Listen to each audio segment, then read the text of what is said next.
Recently, I had a catch up with the guys from Apollo Automation in Kentucky. These three guys launched their company last year, September, manufacturing custom made sensors using the ESP Home platform. Have a listen. Let's see what they've got to say.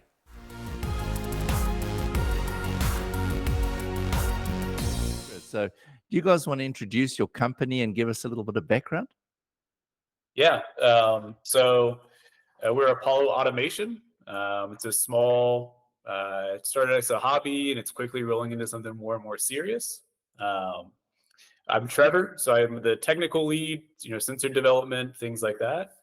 We've got Justin, community lead, and what handles manufacturing. Yeah, pretty much anything I can shipping. do, I'll jump in and help out. Trevor, and then Julian, our other co-founder, is more of the business side. So, anything I can do to help the company, that's why I'm here. So. Oh, excellent! And tell us about Apollo, your mascot.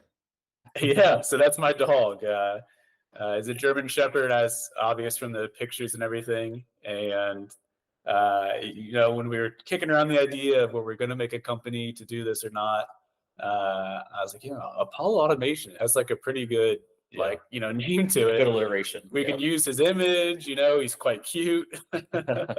So we went with it. Very, very cool. No, I really like that. That's a great. It just adds a bit of fun to the whole personality of your business. So Yeah. awesome. So just to give us an idea, we were talking earlier. Tell me how you guys actually got into sensors and home automation and things like that, and then to form the company. Yeah.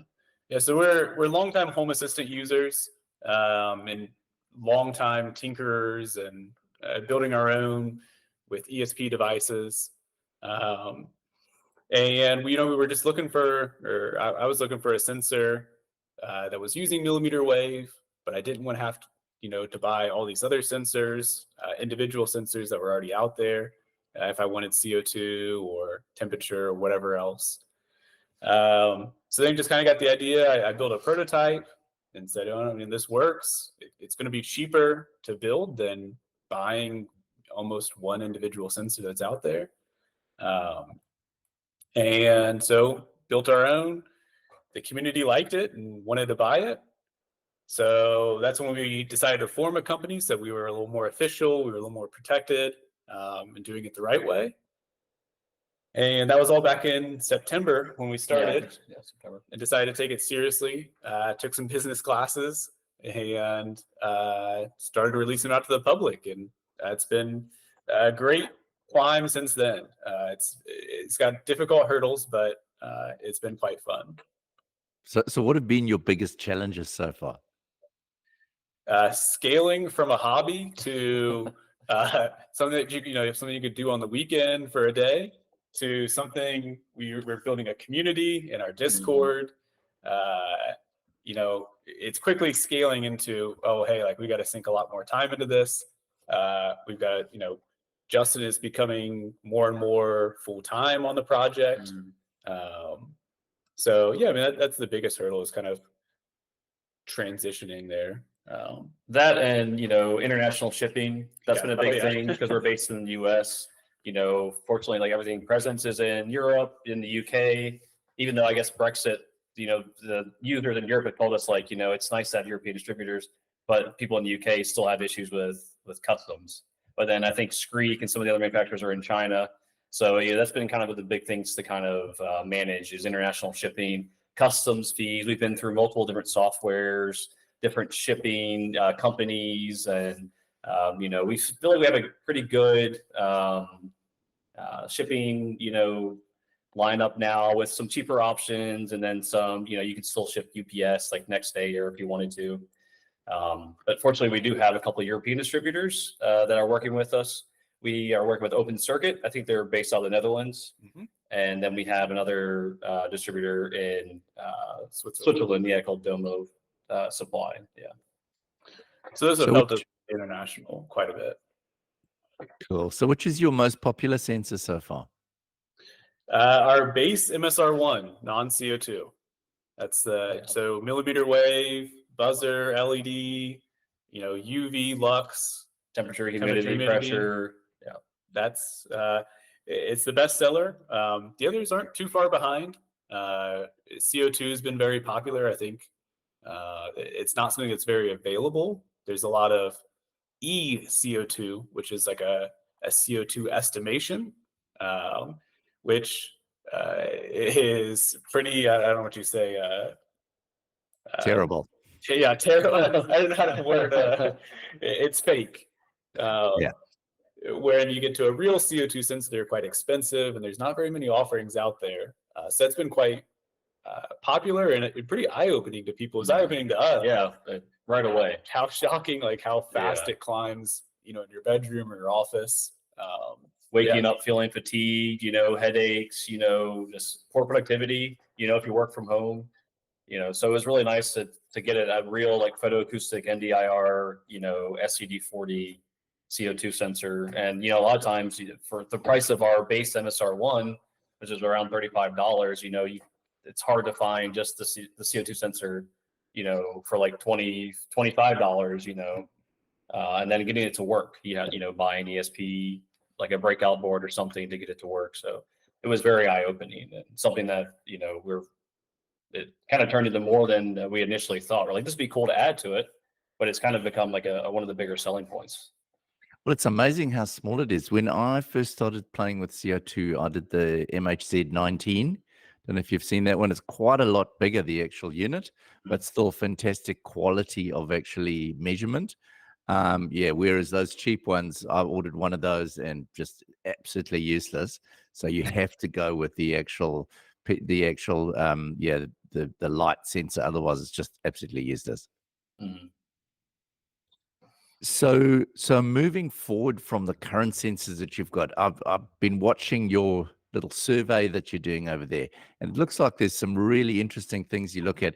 Now, I recently did a survey on my channel asking them what their favorite sensors were, and millimeter wave presence sensor was number one.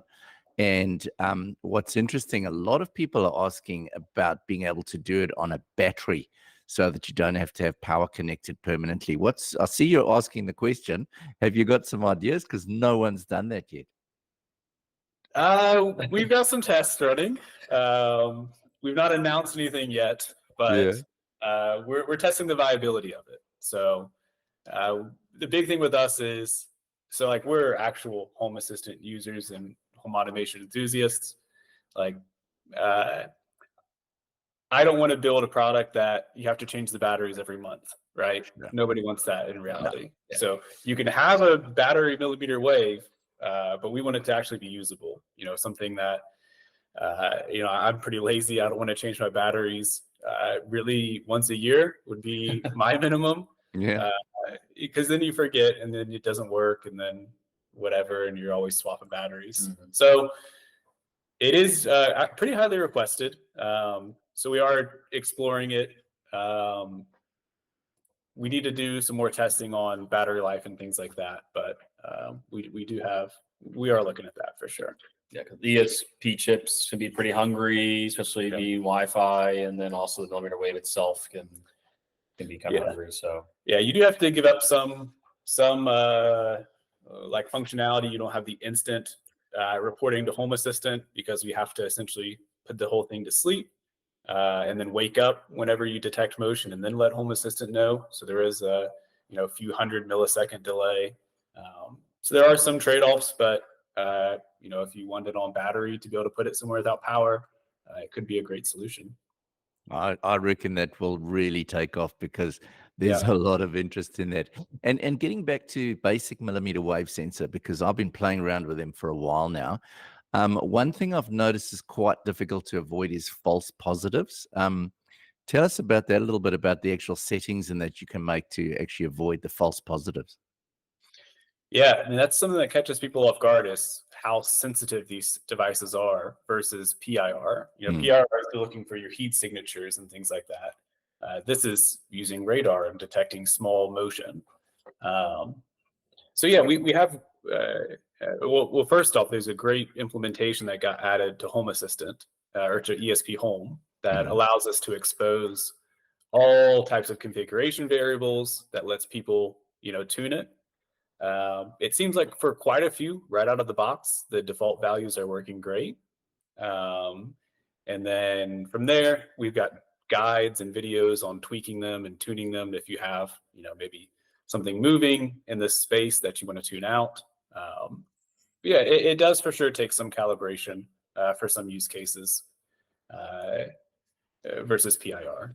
But it's nice, to have everybody's environment's different, so you may have a fan or you may have a curtain or anything, moving can set it off. But it's nice to have that, you can have all your gates, you have all, and you use engineering mode, you have all your thresholds, you can move everything, and just kind of set it for your environment. So it's something that like, a lot of people are having issues with. They're like, oh, I want a millimeter wave, but I also want a PIR, to kind of help in conjunction.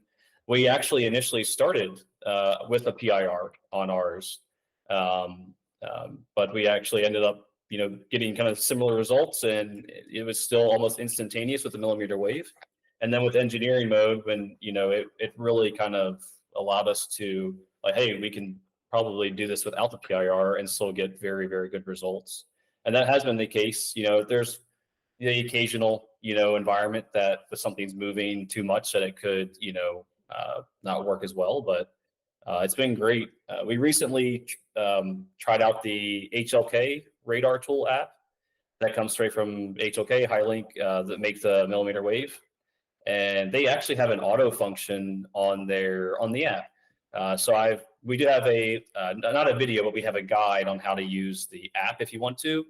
But at first, when the app came out, it was kind of a rough translation, I'm guessing from Mandarin to at least English. And so it was kind of difficult to use the app, which is why the local engineering mode was so nice. But the HLK, like the radar app, actually has a decent translation, and it's got some pretty cool functions. So you can see the guide on our wiki page. But I'm really impressed with your documentation. I must admit, having dealt with a lot of the sort of startup sensor manufacturers, a lot of them have got very little guides or application manuals. So I must admit, the quality of your systems for a company that's been in operation for so short is actually really impressive. Another question I had from the audience was, so the FP2 apparently works on a 60 megahertz millimeter wave sensor. And there were some questions about the sensitivity of a 60 megahertz. Is it versus 24 megahertz of the HLK? Yeah, ours is 24 for the LD 2410. I don't know the exact difference in what they would do versus a 60. There was a good YouTube video, Make It Work. Yeah, was it Make It Work Tech? We can look up and let you know. Yeah. That did a great comparison. Oh yeah, no, for sure. Yeah, it was Make It Work Tech. Yeah. Yeah. Aaron Stewart, I think his name is. Yeah. Yeah, he put like 18, 20 different millimeter waves from different brands. I don't know if you saw the video on like a big board. Yeah, it was awesome. Yeah, I've seen that one. Compared them in it. Ours was very highly ranked in it on accuracy and all that with the LD 2410. When compared to 24, 60, and there's 5. It was, I think, next to the EP Lite. So we were very happy, and to kind of see it compete, and do very well. But we haven't really. I think I remember seeing a comment on one of the YouTube videos. They were saying it was one maybe the Akara FP2 uses a 60 hertz. He was talking about maybe being very, very sensitive to like heartbeats and but I'll tell you the other thing that catches people off guard with millimeter wave is wall penetration. So like being able to see you through a wall or through glass or through a shower curtain, we get that all the time. That's very frequently like, will my shower curtain block it from seeing me? Because that's typical with a PIR. If you go hide behind a curtain, it's not going to see you. But with millimeter wave, it will. It'll go right through that and go through glass, drywall, studs. I mean, it's been incredible to see how strong that little. You've seen it. You know how small the thing is. They're tiny. It's incredible. Well, that's one of the big things of your sensor, isn't it? The size. I mean, it's way smaller than anything else on the market. Yeah, it is. Yeah, that was a big. a big thing for us, because we, the spouse approval factor is always talked about wanting something that is going to be a little more inconspicuous and kind of hidden. So that was kind of a big thing. And fortunately, Trevor's been able to, we've talked about design, but he's done all of it, actually, but it's been great to get it down to the size. And took many prototypes. yeah. We don't have them up here with us. We have them on display in our workshop, which is like the 20 or so iterations of the MSR1, starting from like a large box down to what it is now. We have in our workshop tour video, we have there's a little quick spotlight on the different cases where we started and where we are now. So it's changed quite a bit, which has been a lot of fun. So working on new ones is I think more fun now because of where we are. So. And when it comes to other things, so I know there's talk of a sleep sensor that you can get, and also a falling sensor for millimeter wave. Have you looked at those? Yeah, there are. That Highlink produces tons of radar units. They keep coming out with more and more. Right now, we really like the performance of the LD2410, especially with the still detection. It's very good with that. We've been experimenting with the 2450, which does multi-target and positioning, but the still detection is not as good. And I mean, really, that's the big benefit of millimeter wave over PIR, is being able to just see you when you're not moving. So there are a lot of modules out there. We're exploring some of them, but we're pretty happy with sticking with an LD2410 and exploring that.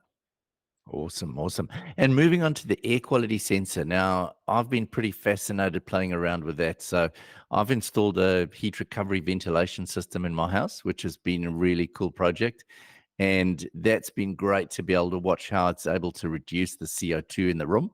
Because as you say, it builds up really quickly overnight, especially if there's two of you in the room and the door's closed. So it's just amazing to be able to watch CO2. But what's interested me is all the other components that you've got in there. So the particulate sensor, I was quite amazed the other day. I cooked a steak in the kitchen, and man, the particulate just shot up. So it's fascinating to see how all of these different things are being changed. And I haven't quite managed to work out how to test all of the different gases. Have you done much testing of that gas sensor?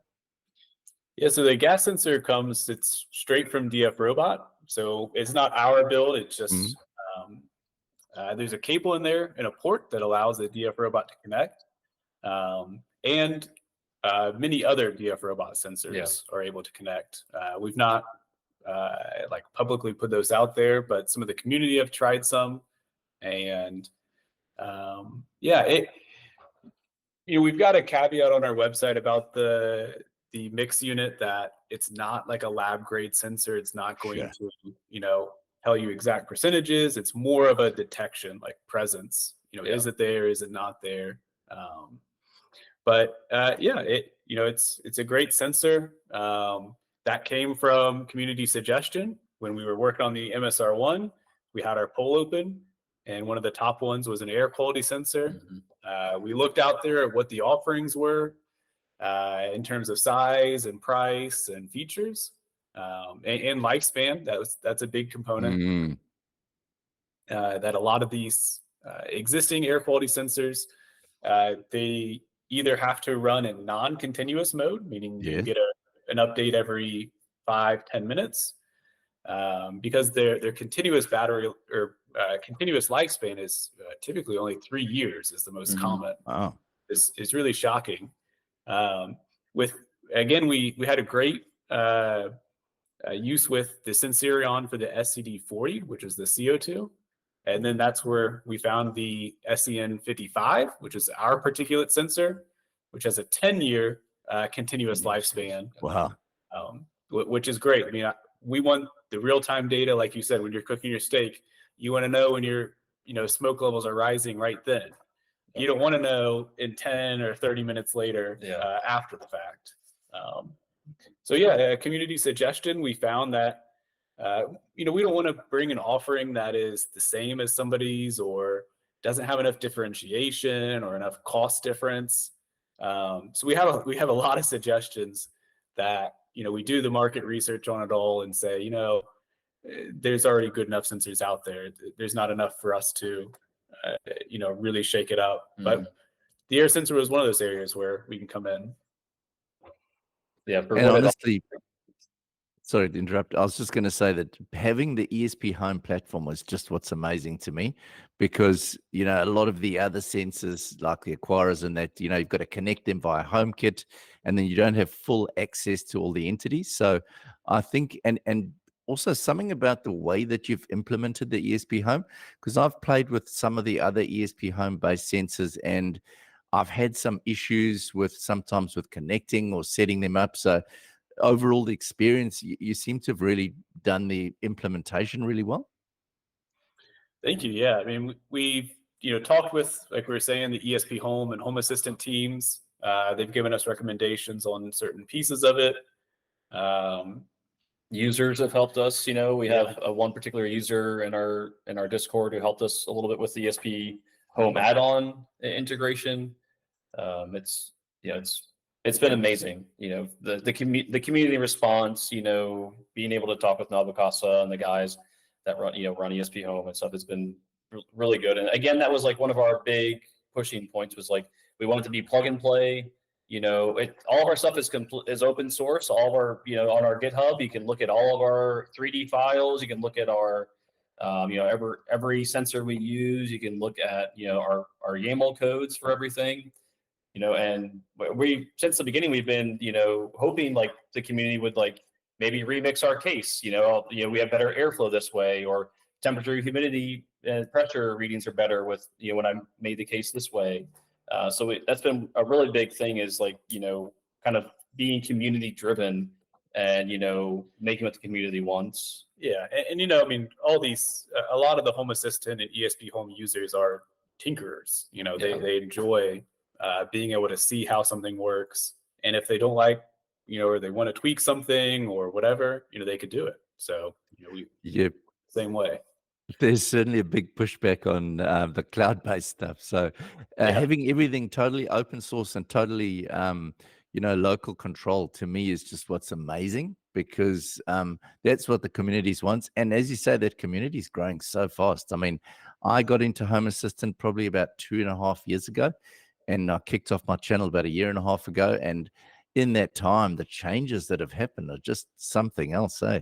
And talking about change, it looks like you're looking at a huge sort of new range of different sensors at the moment. For me, that's just amazing. I mean, having a look at your survey there, you've got things like, well, one thing I was actually thinking of is there's been a massive demand for these local voice control devices.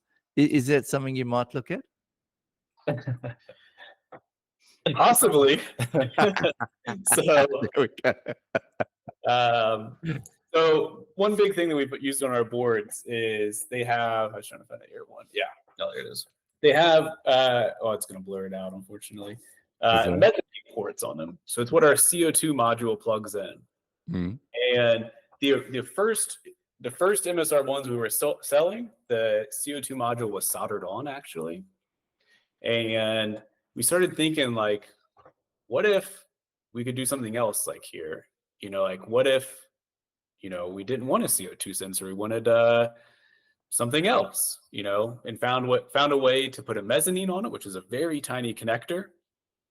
So that's what our CO2 plugs into currently, and allows us to add other things in the future. So without you having to go buy a new, air quality sensor for us or whatever, if you want to add a certain module we offer, we hope we can offer as much back compatibility as possible. And we are exploring voice as one of those options. So. Yeah, I'm busy playing around with voice at the moment, and I was trying to get one of those little S3 screens with the face on it. That looks pretty cool, but the demand on those things is there's just nothing available. It's just crazy. Yeah. That's it's been a big request for people. it came from an idea of somebody there. I think they just said to us like, man, it would be so cool if like my Air Ones all acted as, smart speakers or smart microphones. And we're like, what if we did that? Yeah. People have wanted sound sensors and stuff for like, if they had one in their child's bedroom, if the child was crying, it would alert them.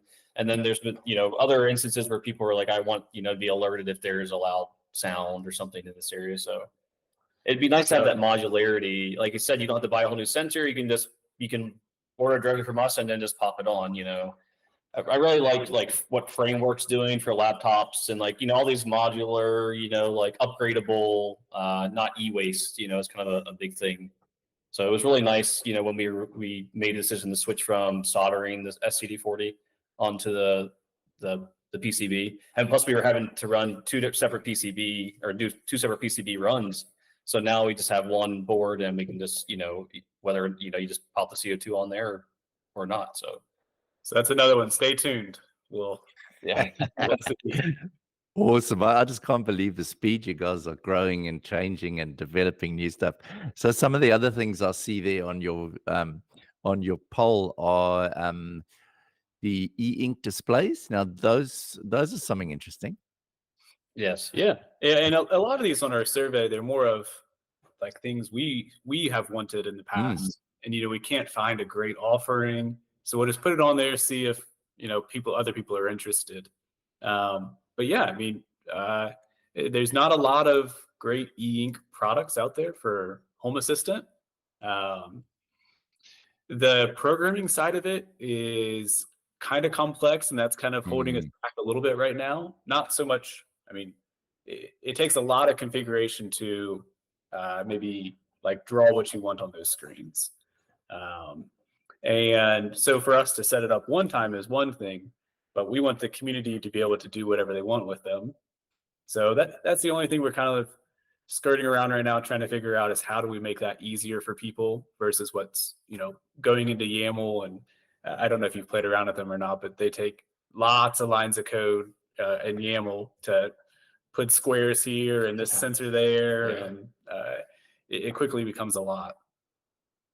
I see Julian wants to join us. Oh, let him in. Let's him in. We'll allow him in. Yeah. There we go. I've let him join. He should be popping in soon. There we go. Hey, Julian. Hey, how's it going? Nice to meet you. Welcome on board this discussion. Yeah, we've been having a great chat about your sensors. Introduce yourself. Oh, how's it going? So I'm sorry for being late. Just getting off the call. No, that's fine.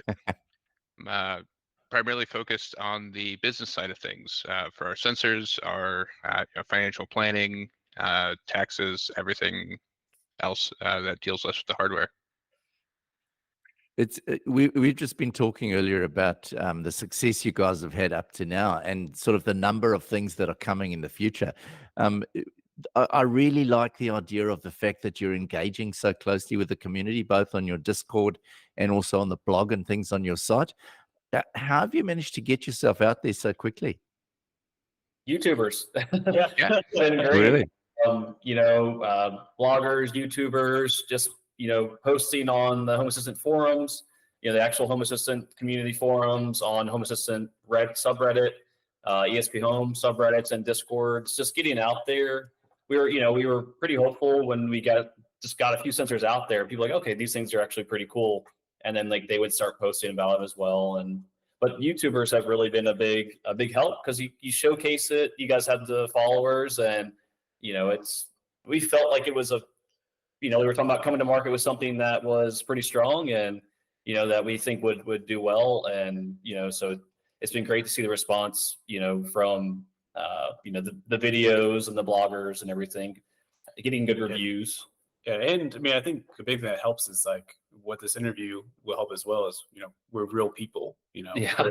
This is the Apollo team here. Yeah, all three. Yeah. It's us three. We're all friends. Yeah. We're hanging out making sensors.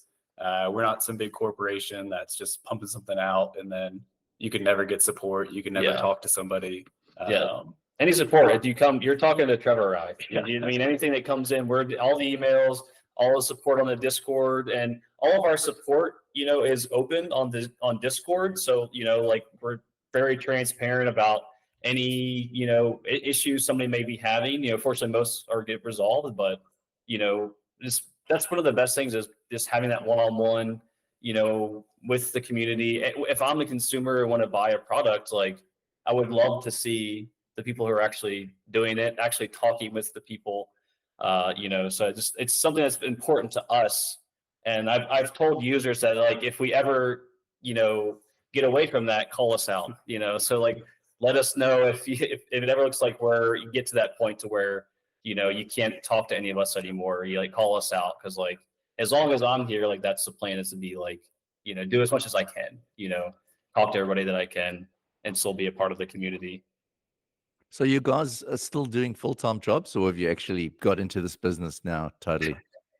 Yeah, so Julie and I have full-time jobs. Yeah. Justin did, but has recently gone part-time. Yeah, part-time. And then part-time at Apollo. Because we're saying that was our biggest hurdle, is how do you go from, okay, this is a Saturday here and there, to, we don't want to abandon this community of like we said, with no little support, and people want support all the time. So yeah, that is, it's a struggle to grow out of that, but we've been very fortunate with our popularity and the quality of our sensors and the reception from the community that we can start putting more and more time on it. And are you actually thinking of building hardware for Home Assistant? Maybe. You're hitting all the right points of things we might have planned or things we've been exploring. And that kind of comes from just an availability issue of current solutions that are out there. The Home Assistant team has built a great product, but the availability is not always great. So if there's other options out there, that would be good. We'll see. We'll see on that. I think recently they've released the Home Assistant Green, and I think that idea is quite cool, to have something that's quite cost effective.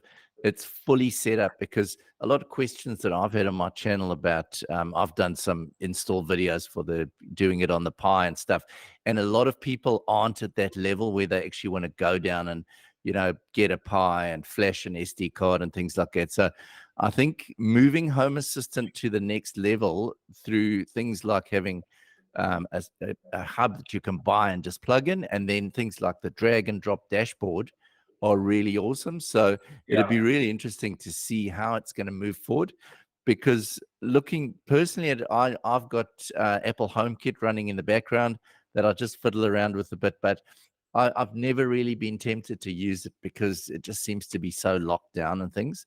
But I think that's the major challenge, is to try and bridge that gap from having it being a DIY hobbyist to being a mainstream product that actually someone can buy and just run. It's interesting. Recently, I visited a local home automation store here in Auckland, and these guys are actually building Home Assistants to go into new homes, which is sort of a slightly locked down version. So it's fascinating to see the way it's developing. What do you guys think? Oh yeah, I mean, that's exactly what you said. It's Home Assistant for a long time was a more like DIYer. You had to be technical. You had to know how to get a Raspberry Pi running and download it and get started and all of that. But yeah, I mean, there's been huge steps recently, like we said, with the Home Assistant Green, with drag and drop on the dashboards. The other integrations out there like Hacks in the add-on store that allows you to just bring in so many more integrations.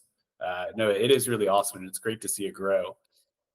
It's plug and play, just like our sensors. It's so easy to get started. I actually just bought a Home Assistant Green for my grandmother, because she was like, "Oh, I see you're making sensors," and I was like, "Yeah." She's like, "I really want some." And I was like, "Okay."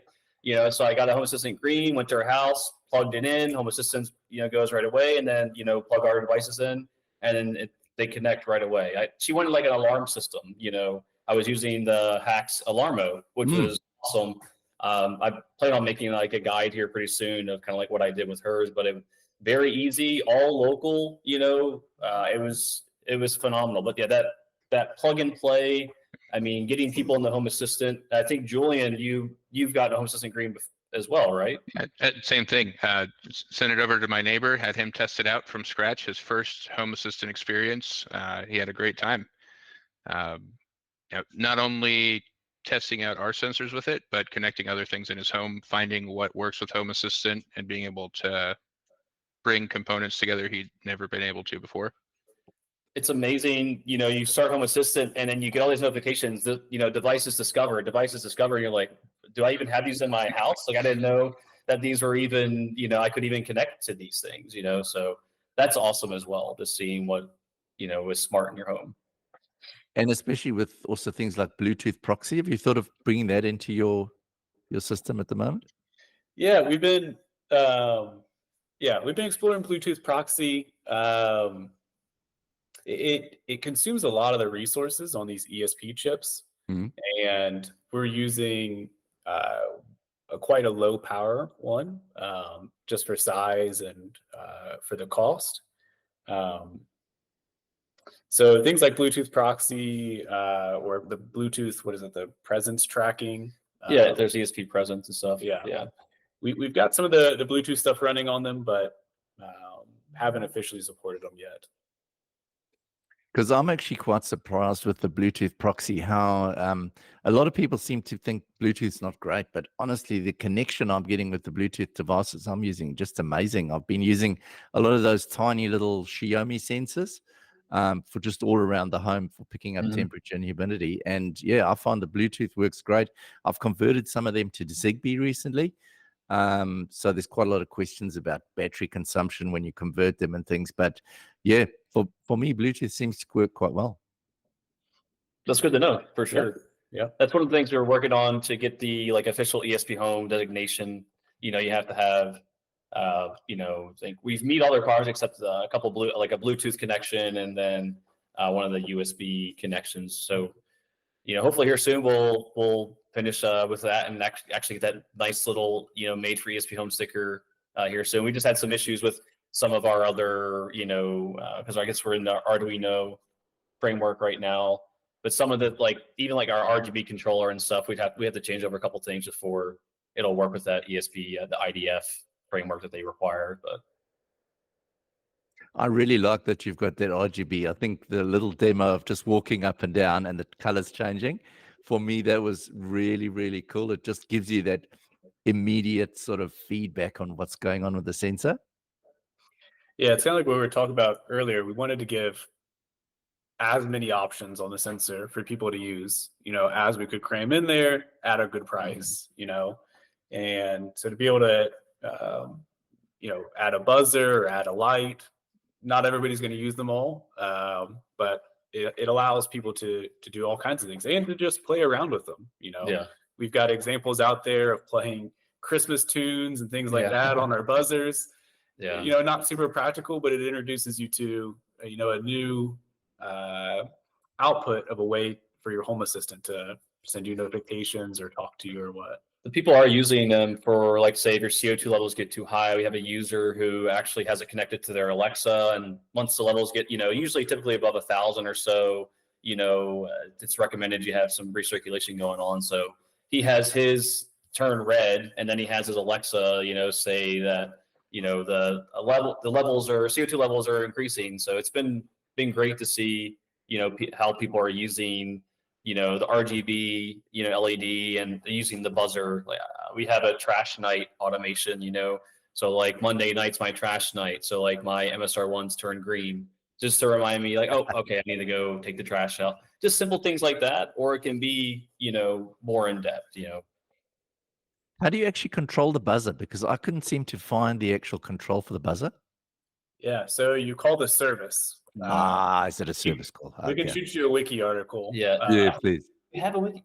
We got a wiki article. Yeah, so we have a wiki article, I think. But yeah, under the developer tools, you can go to service and then copy paste one in there. Yeah. But it is fun. You talked about it on your video, but then I didn't see that you had used it yet. So I was going to ask you if you had played any tunes yet. There's a lot of really free RTTL tunes out there. Oh wow. I'll have to do a follow-up video on that because that's great. I just couldn't think because I was looking at and I forget sometimes the service calls in the background where you can do extra stuff. And Yeah. it's really cool just having video content showing these little clips of what you can do. So the more things you can put like that together will be great. Yeah, I sent you a link in chat for Oh, you brilliant. to check out. Just for the wiki. It's real simple. Yeah. And have you thought about putting a little screen on your sensors so you can have that feedback of CO2 and things on the sensor? Yeah, we've explored that. Again, the mezzanine port that we have allows us a huge number of options down the line. We've got to be careful not to spread ourselves too thin. We are a small team, and we want to, like we said, keep that support up. But yeah, we've thought about a lot of things, including screens, when we put these mezzanine ports on there. As future add-ons that can be added. Awesome. And what other things do you think we can be sensing? Like in the future? if you look at our survey, it seems to be pretty limitless in terms of what we want to sense. Yeah. Just amazing, eh? Anyway, guys, it's been really awesome chatting this morning. Have you got anything else you might want to add? I think we covered a lot. We really appreciate you.